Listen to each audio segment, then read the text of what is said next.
Well, hey folks, welcome to Crossroads, Uptown. I absolutely love hearing stories of folks like that in our community who have experienced life change, and part of their story was the journey that they went through with friends. And we are 2 weeks away from the start of the play and purpose journey, a journey all about how we can have meaningful play and joyful play, restful play, and meaningful purpose in our lives. And I'm gonna talk a little bit more about that later.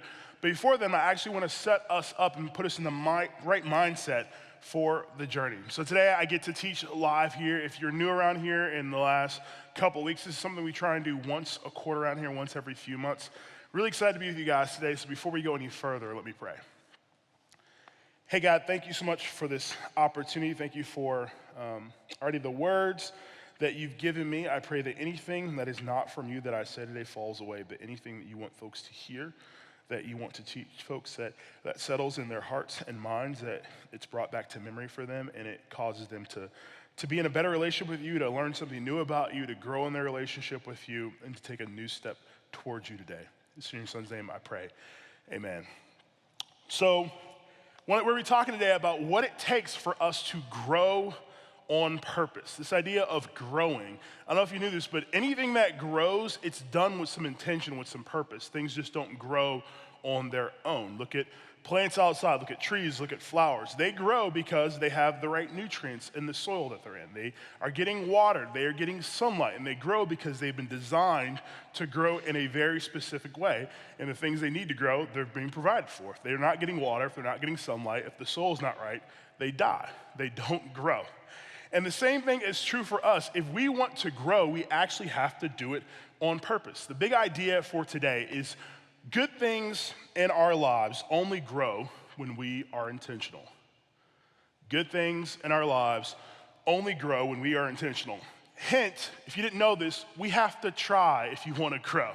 If you want good things in your life, you actually have to work towards them. You have to be intentional about them. Used to be this phrase my parents used to always say to me when I was a teenager, you know, money doesn't grow on trees. I don't know if you heard your parents say that once or twice before. This is the idea, good things that we want, the money that I want, it just doesn't pop up out of the sky. Someone has to work for that money. I have to work for that money. Good things only grow when we are intentional. We have to try and work to get there. And I don't know about you, but maybe you're not in a place where you want to grow. Maybe everything's great for you right now.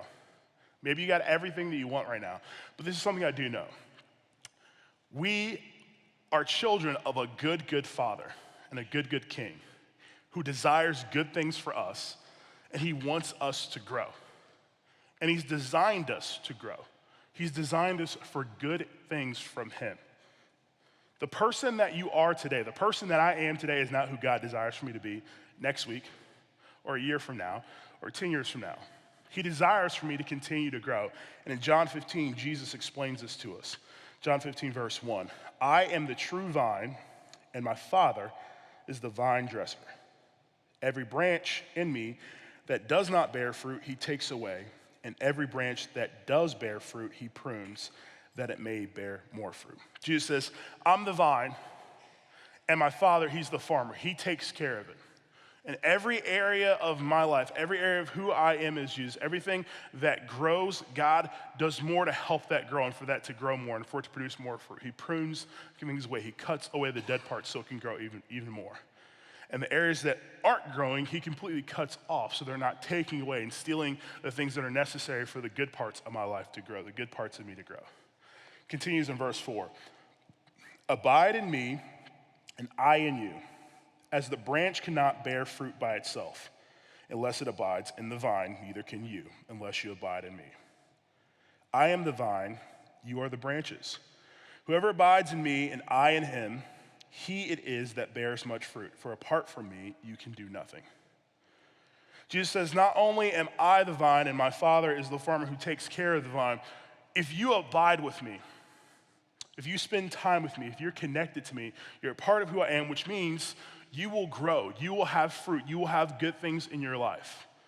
You will get to the next thing in your life and grow if you abide in me. But if you're not connected to me, if you don't abide with me, you're not gonna bear fruit because apart from me, nothing can grow.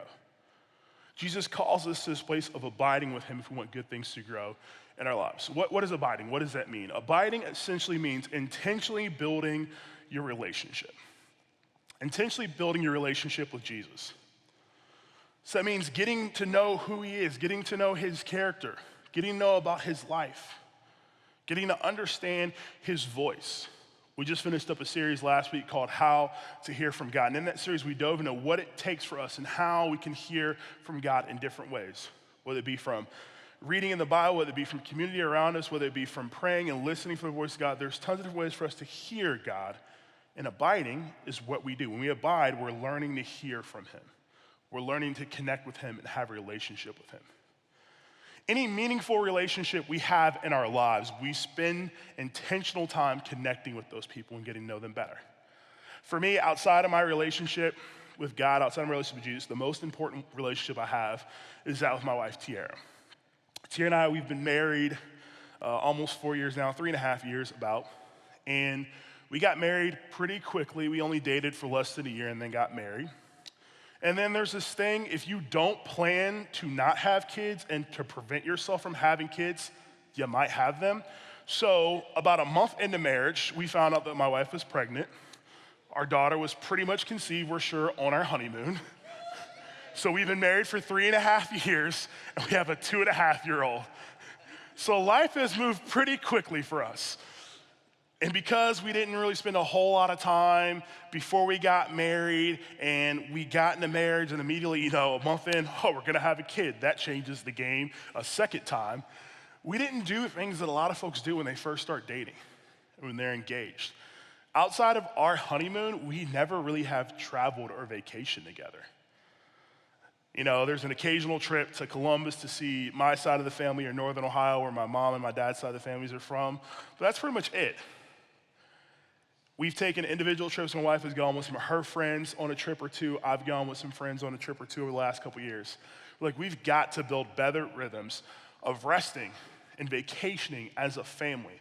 Our daughter's now 2.5 years old. She's starting to get to the age where we need to spend additional time with her outside of the norm, breaking outside of, our time that we spend here in Cincinnati and doing something different, having different adventures as a family. So this is it. This is the year.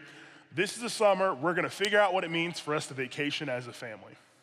So we had a plan originally, and I have two of my best friends in the world. They both live on the West Coast, one in Seattle, one in LA. And the original plan was, let's fly out to San Francisco. We'll go to Airbnb, or rent a Jeep.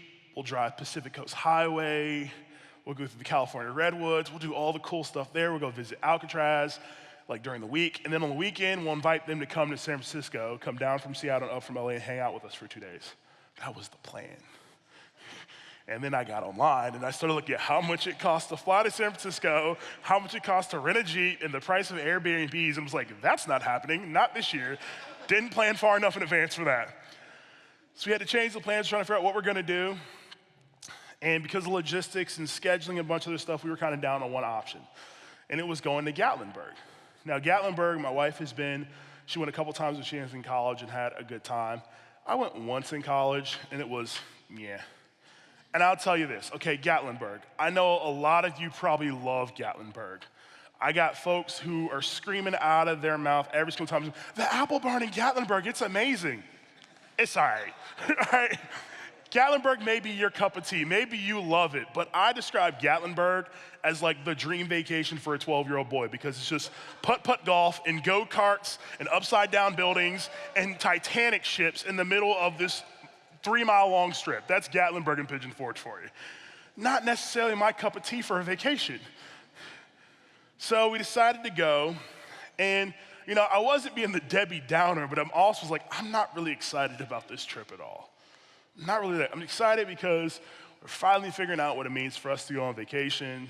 We're moving, we're being active, we're trying something. We got a cabin, a friend was going with us as well. But I'm not really that excited. And my wife really wasn't that excited as well. And on that trip, we had 2 very different experiences. My wife had a pretty good experience. She was like, yeah, it was cool, it was fine. And I, on the other hand, was like, man, I thought Gatlinburg was going to be boring. And it was even more boring than I thought it was going to be. Oh my goodness, this was boring. I was bored out of my mind 90% of the trip. What was the difference between my experience and my wife's experience? Neither one of us were really excited about going. Both of us had feelings of kind of not being happy about us having to choose to go there, but we were excited to figure out what it means to us vacation, but the destination wasn't really our cup of tea. My wife had a great experience, and I didn't. You could say for me, that trip, even though I wasn't being a Debbie Downer, I was hashtag in my feelings the whole entire trip. And the world tells us that's okay. The world says, do what you feel. Follow your heart. And I'll tell you, being in our feelings, doing what we feel, and following in our heart, it's crap. It doesn't get us anywhere good. The only thing being in our feelings is good for is binging Drake music and finishing a six-pack of White Claw solo while you subtweet your ex. That's the only thing being in our feelings is good for. Who has ever made a sound decision when they are in their feelings? No one in the history of the world has made a sound and good decision when they are in their feelings. And that was my experience on this trip. I was in my feelings. On the other hand, my wife had a little bit different experience. And the reason was because she did something that I know how to do, but I just chose not to do. She chose to have a different attitude about the trip. You see, your feelings, the things we feel, they're just natural emotional responses to anything that happens around us.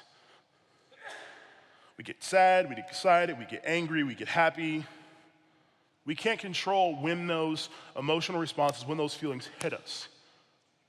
We can't control it. What we can choose to do is choose a different mindset regardless of the feelings that we have.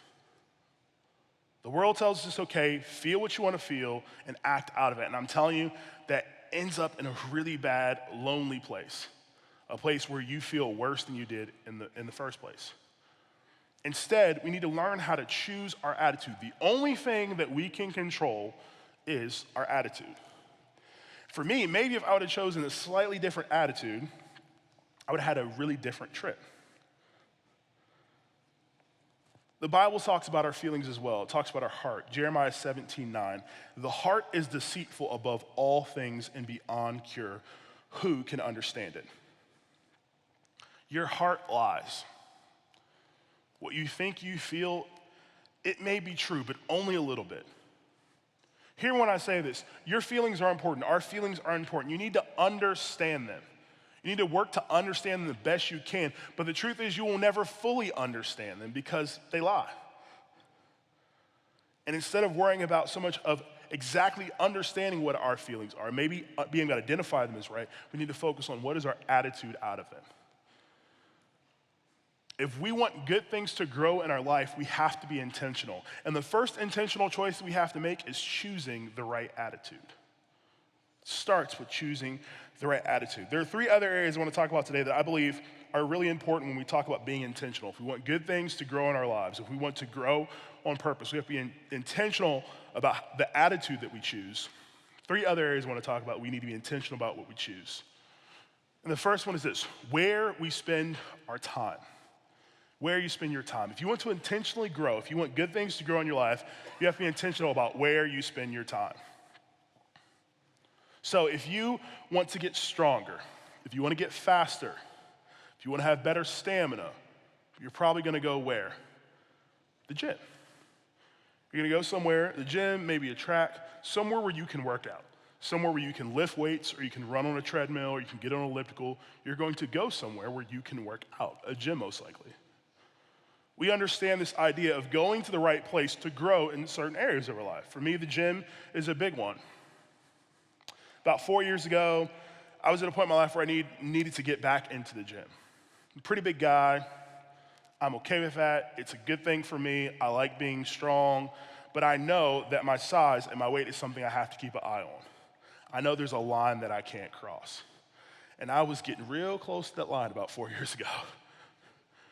I walked up a flight of stairs one day and was pretty winded, and I was like, this is not okay anymore. I gotta do something different.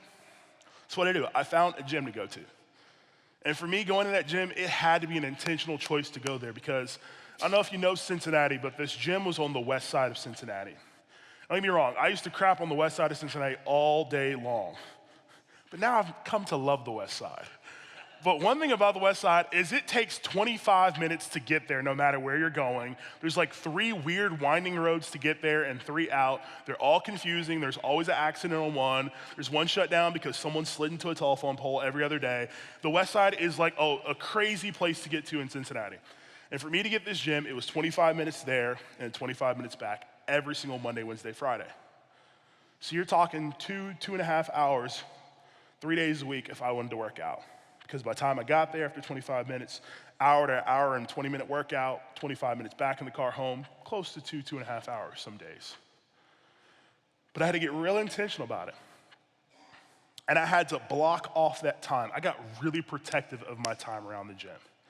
So much so that my wife and I, we were just engaged when I started going there and then got married. Anytime she mentioned anything that threatened my gym time, it turned into an argument. It's like, nope. Monday, Wednesday, Friday, the gym, I'm going every single day after work. Monday, Wednesday, Friday, can't miss it. Got really, really intentional about that time because I knew I wanted to grow in that area. Where I was spending my time was important because I knew that if I wanted to get stronger, I had to go there. A lot of you are already doing this. You're being intentional about where you're spending your time because there are specific areas that you want to grow in. You want to be a teacher. You want to be a nurse. You want to be an engineer. You want to be a lawyer. And you've chosen to go to college and intentionally spend your time at a university, at a college, getting knowledge that you don't already have so you can get a degree to pursue the career in the field that you want. We get this idea of intentionally choosing the right places to go. But sometimes we get a little twisted. Sometimes we get so hung up on the career that we want that we forget that we also need to find some joy in our lives along the way. I don't know how many times I've talked to a student who's freaking out because they got a 97 or a 96 or a 95 on the last exam as opposed to a 99. I'm like, serious, dude, chill out. Go drink a beer. Like, chill out. Man, it's still an A. Like, you're gonna be fine. Have some joy. Like, you're letting 3% steal your joy. 3%. Come on, man. Like, have some joy. You've got to have some fun. You've got to figure out how to play and how to rest in your life. I also meet students on the other side of the spectrum who they're at the bar way too much. There's way too much day drinking, way too many trips to Red River Gorge and camping, and not enough time in the library. And it's like, yeah, I get it. You're having a whole lot of fun, but you also want to be a teacher, and you can't be a teacher if you don't actually learn yourself. Okay, you've got to do both. You've got to figure out what it means to pursue both of those things. You've got to figure out how to be in the right place and to pursue fun and a mission at the same time. How to embrace the and in your life. Where we spend our time is one of the intentional choices we have to make. The second one is who we spend our time with. So I talked about the gym. Actually, that story of me going to the gym, it started a little bit earlier than that. It started earlier than just the desire to go and finding a gym. It actually started with a phone call I made to a buddy of mine. Buddy of mine by the name of John. He was a good friend in college. John's about my size, a little bit shorter than me, probably about 250, 260, and John is the definition of a hoss. Like, this dude is strong as all get out. Like, he's ridiculously strong, but he's also really fast and really flexible. He's just an incredible athlete. He's an incredible athlete and in really great shape. And I knew that if I wanted to get in better shape, if I wanted to look more like John, if I wanted to be able to get down on the floor and play with my daughter, if I wanted to have a future where I could be around for my grandkids and for my kids when they're young, I knew that I needed to go to someone and gain insight and encouragement and challenge from someone who knew more than me. So I called John, and he actually was the owner and the trainer at the gym that I started going to. And John became the best person for me to be around because not only was he knowledgeable about working out and getting in better shape, but John was a great encourager and also a great challenger.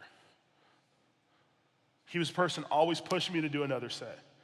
He was a person pushing me to show up every single Monday, Wednesday, Friday and be regimented in my schedule. He was a person encouraging me every single time I had a success at the gym, and he also challenged the crap out of me. When I'd walk into the gym on a Wednesday after a long day at work, and I'd be dragging, like, hey man, what's going on? What's up? What'd you eat today for lunch? Have you eaten anything the last couple hours? How much sleep did you get last night? I only got like 4 or 5 hours of sleep last night, Don. Dude, if you want to grow, you've got to get 7 hours of sleep a night. He was a person challenging me hardcore on what it took for me to get to the next place. He encouraged me and said, hey, if you want to grow, you've got to be really clear on what your goals are.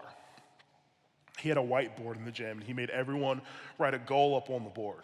So for me, I just kind of had this crazy idea, knowing my size, my height, my weight. I know there's not too many guys who look like me who are my size who can do pull-ups, who can like literally lift themselves off the ground with just their arms. It's just not something. It's way too much mass to move off the ground. And I had this crazy idea of, you know what? I want to be able to do that. That's something I've never been able to do in my life. I want to be able to do pull-ups. I used to play sports, used to play football, basketball. I was pretty athletic, worked out a ton, never got to that place in my life. And John was like, all right, man, I think you can do it. What's the date you want to put up there? And I actually put up 4/8/16, which was my wedding date. Say we were going to get married, and it was like 6 months in the future. He's like, all right, we're going to work to get there. So every Monday, Wednesday, Friday, I showed up at the gym. What did John do? John put extra work on the board for me to do to get stronger, to get to my goal of doing pull-ups. And there were certain days where I did not want to do that work, where I tried to sneak out the gym without doing my extra work that day. And he'd be like, yo, Josh, come back, man. You got work to do. You got work. Grab the band, throw it up there. It's time for you to do some pull-ups. Go to the rings. You need to do pull-ups from your feet. You need to do more push-ups. You need to do more back exercises. You need to do more bicep curls. Keep going. You got extra work to do if you want to get there. And I tell you what, 3 days before my wedding, I'm at the gym, and it's me and just 2 other dudes. It was a smaller class that day. And into the workout, and no one's really paying attention except for my one buddy, Chuck. I was like, you know what, I'm gonna go for it. I hop up on the bar, and what do you know? Do a couple pull-ups. And I like shocked myself to the point I got down, and I like screamed really loud. And John runs over, he's like, what? What happened? What happened? Everything okay? Like, you hurt? And I was like, nah, man, I just did pull-ups. And Chuck's like, yeah, you did it. And John got so mad at me because I didn't wait for him to be there to watch me do it. He was so mad at the fact that I did it without him watching, to the point where he's like, do it again. I need my camera. Do it again. I need to watch this. And then for like the next 2 weeks, every single time I saw him, or every single time I got on like our group page on Facebook, or on the gym's page, he was always talking about the fact that I did pull-ups. He was an amazing encourager. But he got me there because not only did he challenge me, but he encouraged me. And I ask you, who are the people in your life who are encouraging you and challenging you? Who's the friend that when the exam is coming, when it's time to write the paper, when it's time to work on the project, who says, you know what, I really want to go to happy hour right now, but we need to get this done. Dude, come on, let's go to the library. Let's work on this project. Let's work on this paper. Let's study for this exam. And not only are they challenging you to study harder for that exam, to work harder on that project or on writing that paper, but as soon as you turn that paper in, you do the presentation, you finish the exam, as soon as over with, there's the same person, all right, man, let's go grab a beer now. Who's the person who's encouraging you and challenging you? Who's the person who's pushing you towards the mission that you have, pushing you towards your goal, and also pushing you towards having fun and playing? Who are those people in your life? For me, I got a few. My wife is my biggest one. She's my biggest encourager, my biggest challenger. Babe, you did such a great job today. Oh, you're such an amazing dad. And will you take out the trash, dude? Will you finally hang that ceiling fan?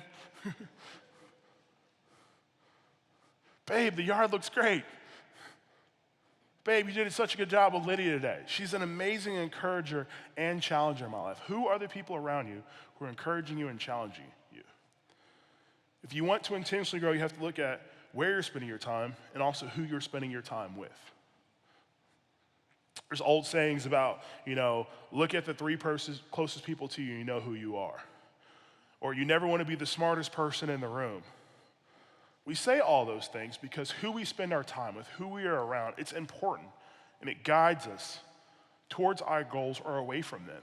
If we want to intentionally grow good things in our life, we have to look at who we're spending our time with. The last one, not only do we have to look at where we're spending our time and who we're spending our time with, the last one, what are we spending our time on? You can be in the right place and with the right people and doing the wrong thing. This one can get tricky at times, but it also can be really simple.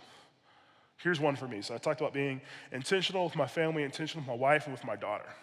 And I'm gonna tell on myself, tell on my family, because sometimes we're not so great at this. On the daily, we're not so great at this. So a normal scene in the Wade household is that I get off from work, my wife gets off from work, one of us picks Leah up on the way, we get home, kind of the after work vlog, hey, how was your day? Oh, it was all right, how was your day? Okay.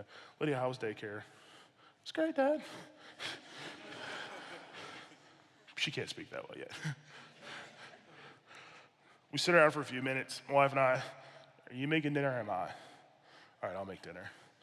One of us goes in the kitchen, we make dinner, clean up. And then around 7 o'clock or so, we're sitting on the couch. And I'm on the couch, I'm leaned back on the couch, and I'm just doing this one.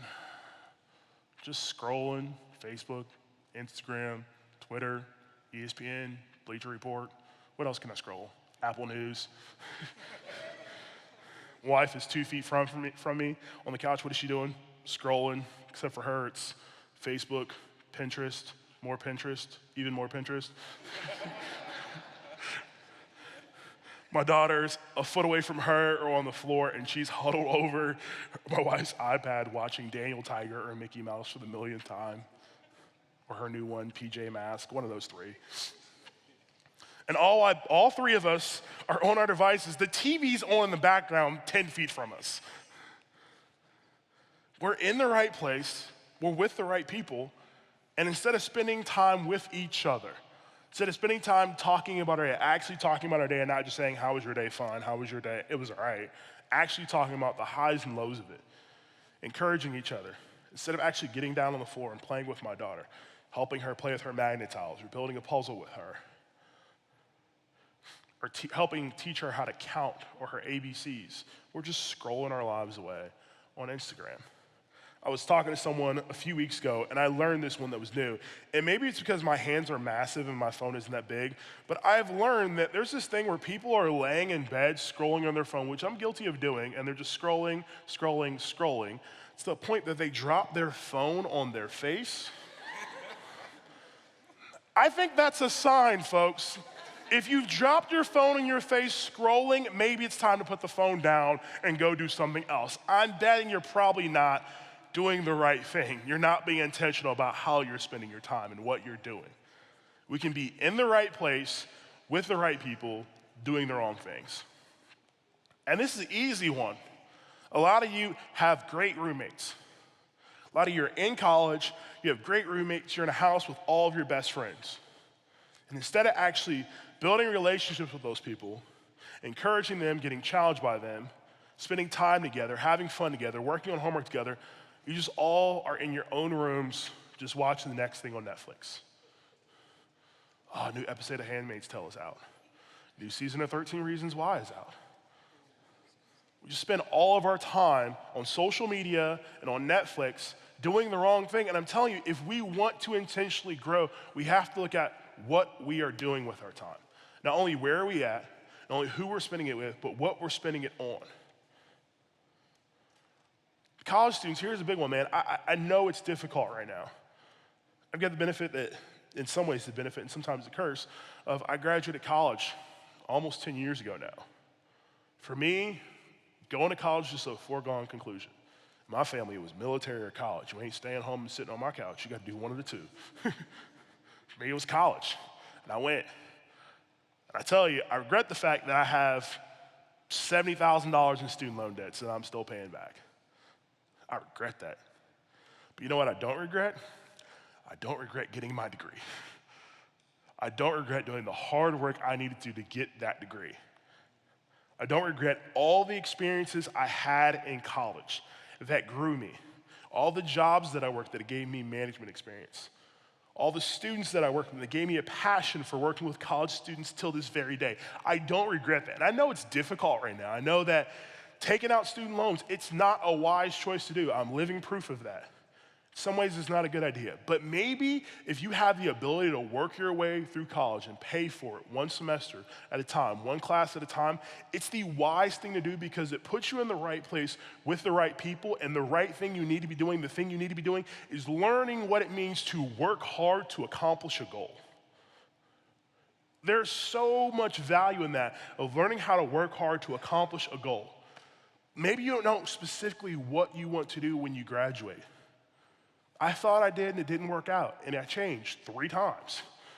I used my degree for a couple years, and then I didn't again, and then I did use it, and now I'm not using it again. Maybe you don't know, that's okay.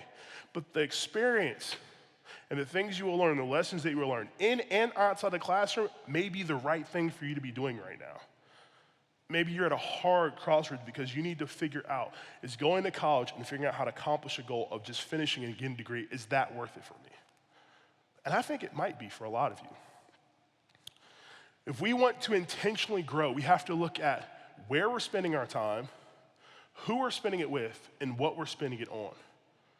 We have to choose the right attitude and then attack those 3 things. Have the right attitude, figure out where you're spending your time, who you're spending it with, and what you're spending it on. I'll tell you, there are a lot of different tools and things that you can do to help you be intentional about growing on purpose and embracing the good things that God has for you in your life. There are tons of different ways to do that. There's different books that you can read. There's different conferences and retreats that you can go to. There's tons of different ways. But I'll tell you, there is one way that I've experienced in my life time and time again that has been really helpful for me in this. And it's designed for this. And it's actually the journeys that we do around here at Crossroads. Maybe you're new or you've been around here for a few months and you keep hearing us talk about this journey thing. And it's like, oh, this is cool. They do this cool thing once a year, once every 18 months. No, this is the best thing we do all year long. I've experienced the fruit of being in journeys. How I got to Crossroads, how I got engaged in community around here, the reason I'm standing on this very stage right now is because of the Strong Challenge, which was the journey in 2011. I just graduated from college. I was lost, pissed off at God, and walking further and further away from him. At that point in time, my buddy Ryan called me and said, hey, Crossroads is doing this journey called the Strong Challenge. Want to do it with me? I was like, yeah, sure, whatever, man. I enjoy hanging out with you and arguing sports. Might as well do a journey with you. Let's go for it. And in that journey, not only did I grow closer to one of my best friends ever, Ryan, but I met John and Jen and Kaylee and Lisa. And I developed a family and found real community for the first time in my life.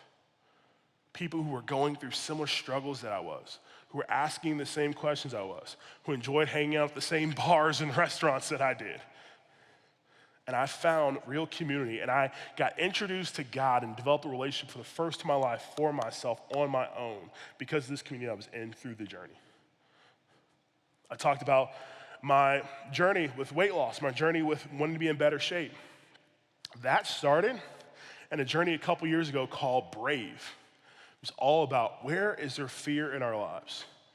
And where is God calling us to take a brave step? And I knew at that point in time in my life, I was getting closer and closer to the edge of where I wanted to be health-wise. And I knew if I didn't change, the fear of high blood pressure and high cholesterol and diabetes that every other male in my family has had that's older than me, I knew that if I kept going the direction I was, that was going to be my reality. And I wanted something different in my life. So because I was in a journey called Brave, and I had people around me who were encouraging me and pushing me and say, okay, how are you gonna eat differently? How are you gonna go to the gym? What gym are you gonna go to? What trainer are you gonna meet with? Brave was the thing that pushed me to the next place in my life. Just a few years ago, we did a journey called I Am. This is a journey that, I look back on that and the things that I heard, the truths about myself that God implanted on my heart during that journey, man, they're the reason I could stand up here and do this today. Because I didn't believe that I could stand up here and I could lead. I didn't believe that I could stand up here and teach. And I'll tell you, because I was around a group of people in the I Am journey who said, no, this is who you are, and God's calling you to a new place, I can do that today.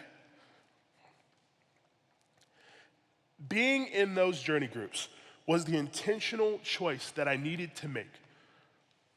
It allowed me to get around the right people in the right place, to be doing the right things and choosing the right attitude. And I challenge you that the journey is one of the best ways that you can engage and be intentional about that. So I want you to check out this video of how do you actually do a journey. So Crossroads is doing a journey. What does that even mean? Allow me.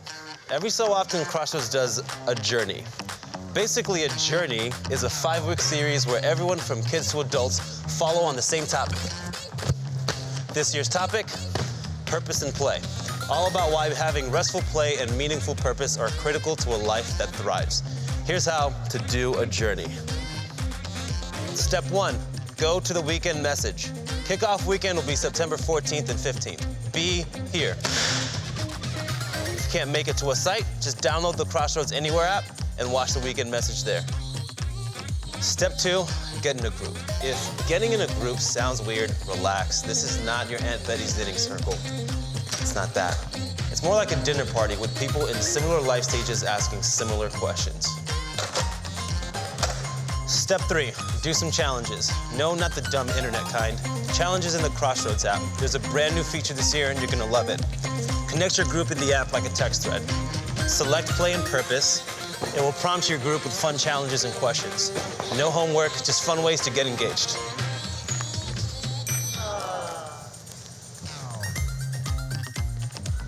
So, to recap, do the journey. Is he making fun of my air quotes? Dude.